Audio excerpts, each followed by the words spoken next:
the news lately? Does evil exist? I think it does. I think we can clearly see through history how people have been affected by evil, for want of a better word, and it's just amazing how people can then and now just do unspeakably horrible things. So yeah, I'm definitely running with evil does exist. Now, this is currently being recorded at the back end of October, and we can see on our tellies and in the shops all sorts of images of what evil might look like. It's all made very attractive, of course, you know, those little plastic devils and little red pitchforks and funny witches' masks and all the rest of it. But actually, in considering does evil exist, I would like to explore, do the images that we make of so-called evil, is there any truth behind those images even? Is it total fantasy, the stuff of fairy tales, or actually those things that come out at the end of October? Is there some truth there, and how might we find out about that? And I always go to the Bible. If there's something which I want to know anything about, the Bible will always be the thing that I would go to. So I've had a look at the miracles that Jesus did when he was on earth, and I believe still does today, but in the ones which are talked about in those four Gospels, Matthew, Mark, Luke and John, I was really amazed to discover that a third, 33% roughly, of those miracles are to do with Jesus directly casting out demons.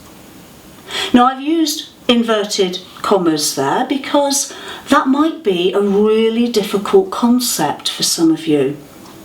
In fact, it used to be for me as well. But the truth is, for me, that if Jesus believes that demons, devils, bad angels, whatever you want to call them, exist, if Jesus believed that, then I'm going to believe it as well. So everything Jesus did was amazingly good. That was why he was put on the earth, I believe. He looked at anything that was bad that was going on, and his whole mission was to bring goodness into that situation. So he took ill people and he made them better. He even took dead people and made them alive. And he took people who were influenced, affected, infected with things that were evil, and he dealt with that and he set people free.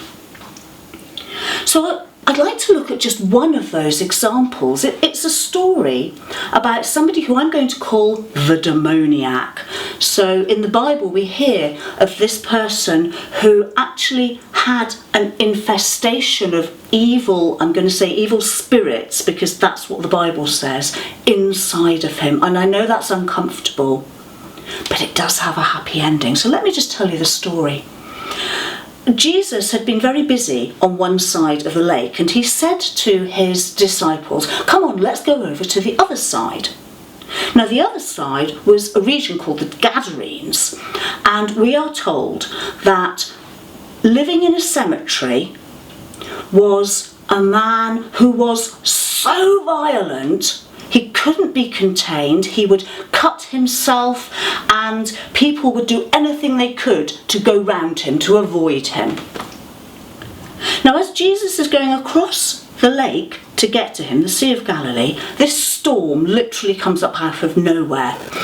It is, I would suggest, it is as if something evil is trying to prevent Jesus from getting to the other side, which was what he was intending to do. And then, when Jesus lands and he gets out of the boat, this violent man who lives amongst dead people in the caves of this cemetery, I would imagine the cemetery's not by the beach. I would put it to you that the cemetery's actually set inland a little. Somehow that evil man just knows that Jesus, God, has landed. And then we read in the account, Luke chapter 8, and the guy affected by these horrible evil things comes towards him, and these evil things start speaking through the man, and they start grovelling and they start pleading, "Oh Jesus, we know who you are, please don't hurt us."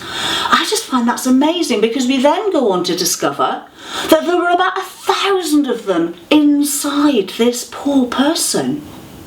So Jesus basically had the authority and the power to take on 1,000 of these creatures and dismiss them, and he does, and the man is set free, and he is then so in his right mind, so fully clothed and normal, that he says to Jesus, "Jesus, let me come with you.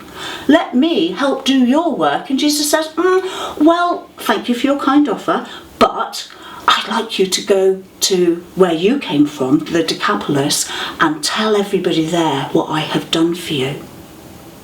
So to cut a long story short, yeah, evil exists. Yes, evil has personality and form to it. We know of Jesus was approached by Satan himself in the wilderness and was tempted with some questions in the run-up to Jesus actually going out to do his ministry. I'm not going to talk about that now, but that is in the Bible.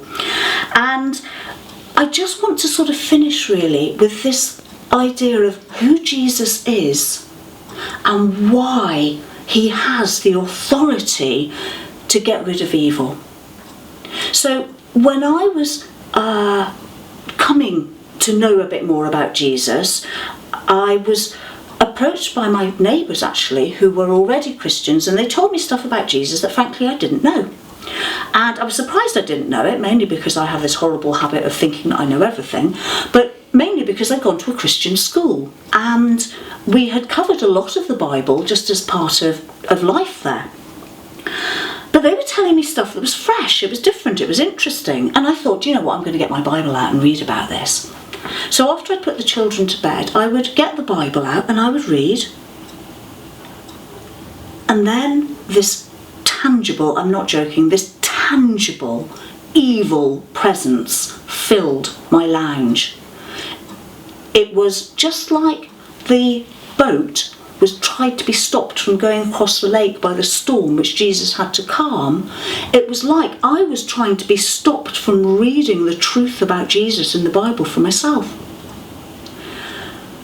And even though I didn't have at that stage a proper relationship with Jesus, I remember that was literally the only name that came to my mind. "Oh Jesus, help me get rid of this thing." And it went. And then a few days later, I accepted Jesus into my life. What Jesus did when he came to get rid of evil, to push it back, and the ultimate thing he did was he died on the cross, a sinless, perfect man. He died on the cross and he went to hell and he dealt with Satan and his demons by thwarting hell, by rising again, by having the power. And we who believe in Jesus, who believe in the power of his blood on that cross, when he died, when he went to hell, when he melted the faces of the enemies, and he came back in power in the resurrection. That's the Jesus I believe in, and that is the Jesus who I know will fight every devil that comes towards me. So, originally we know the enemy, Satan, has given him a name. He came to steal, to kill and destroy. But do you know what? Jesus came that we might have life. Have it abundantly now and for eternity.